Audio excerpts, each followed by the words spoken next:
Hello students, I hope you are enjoying video lectures. इसके पहले हम लोगों ने लेक्चर में देखा था केनेथ एरो का जो इम्पॉसिबिलिटी थ्योरम, ये हमने देखा था कि केनेथ एरो का इम्पॉसिबिलिटी थ्योरम क्या है। जबकि वो ये बोलते हैं कि जो सामाजिक जो चयन है, सामाजिक जो चयन है, सामाजिक चयन जो कलेक्टिव चॉइस है, पूरे समाज की जो चयन है, और जो व्यक्तिगत जो चयन है,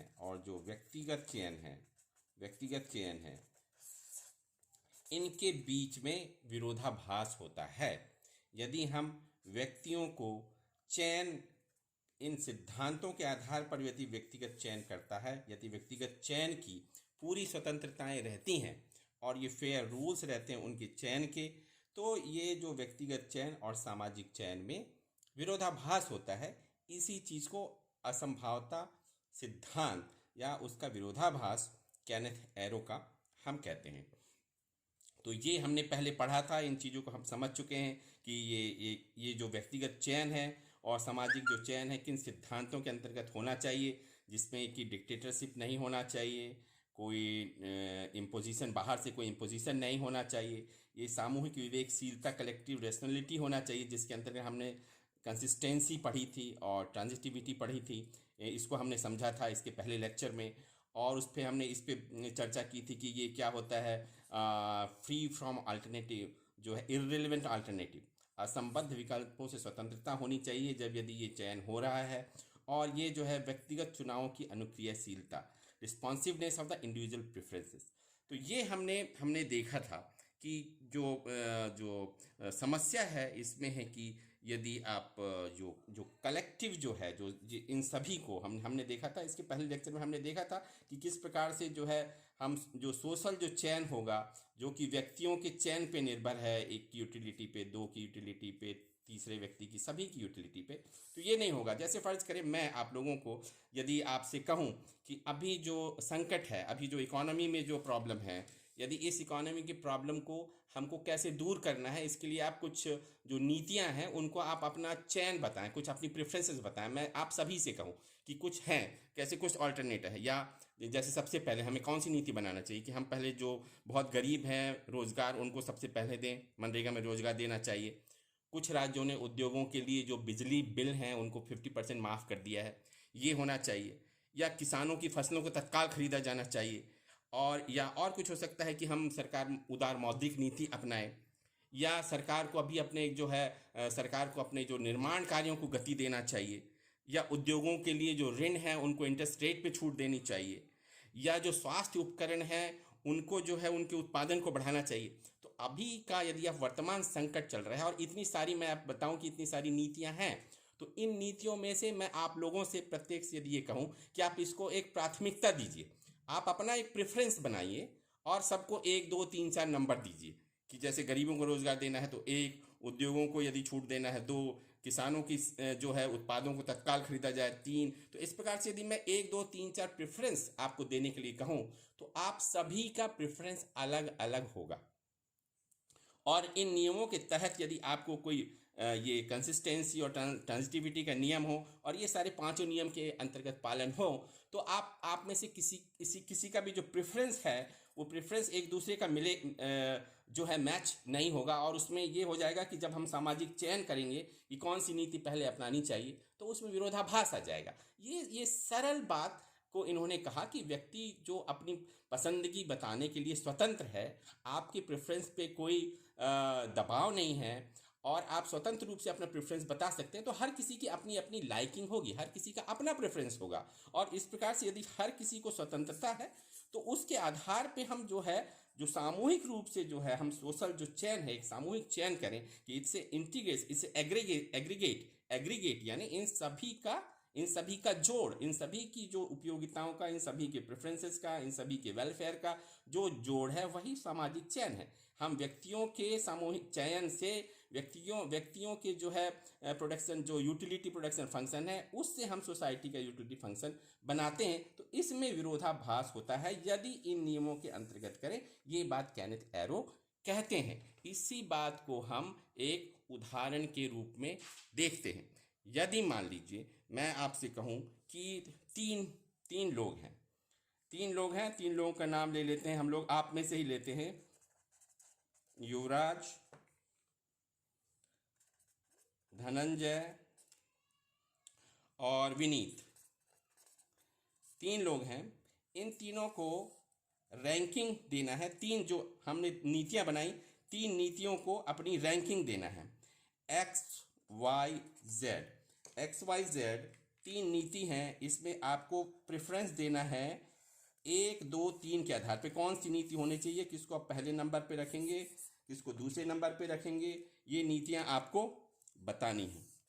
ठीक है, ये तीन नीतियां हैं और इसका आपको प्राथमिकता देना है 1, 2, 3 के क्रम में।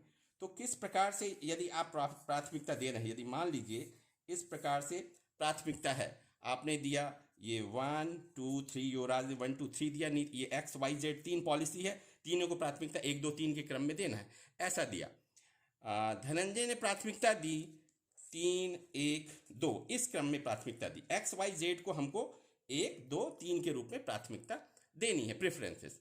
और ये जो विनीत है इसने प्राथमिकता दी कि 2 नंबर की पॉलिसी पहले, फिर 3 नंबर की, फिर 1 नंबर की। अब इसमें जो है क्या कहते हैं, केनेथ एरो क्या कहते हैं, केनेथ एरो कहते हैं कि अब इसमें देखिए कि ऐसे कितने लोग हैं।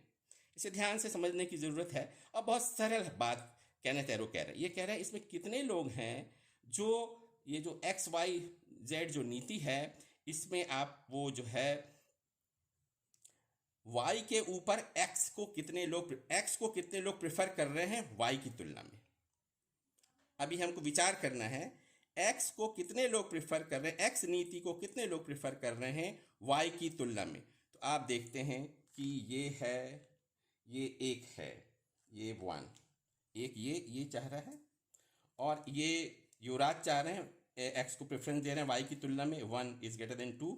विनीत भी है, 2 जिससे ये y छोटा है, x बड़ा है।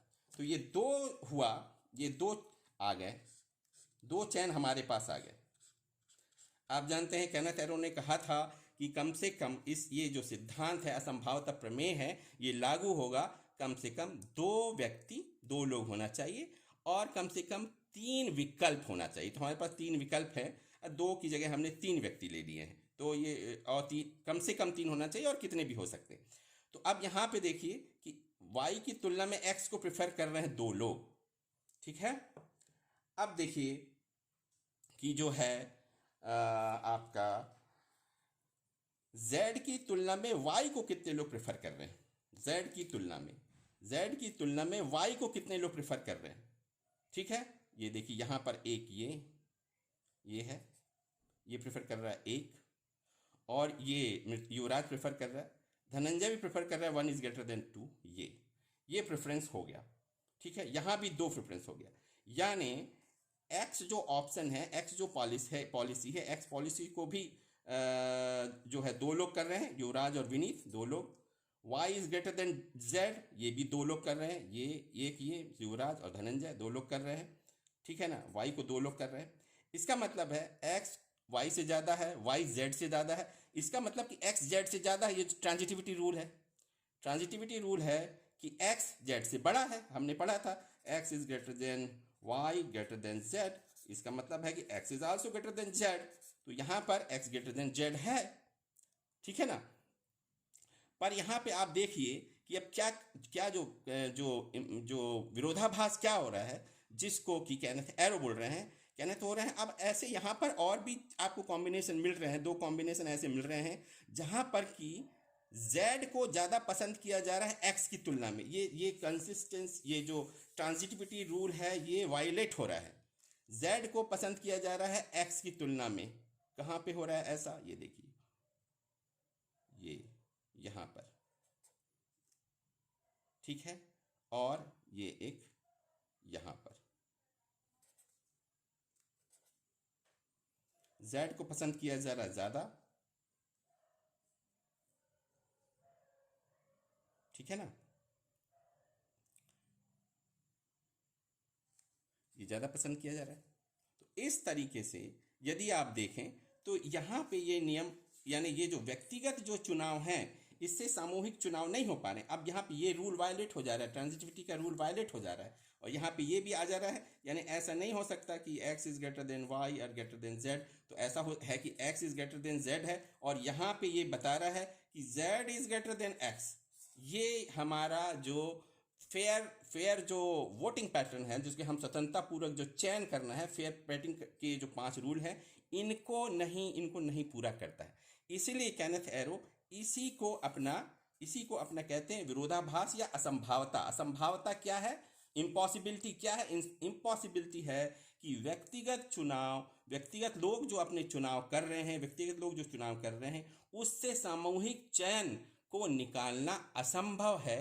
इसी बात को केनेथ एरो का असंभावता प्रमेय कहा जाता है। Thank you.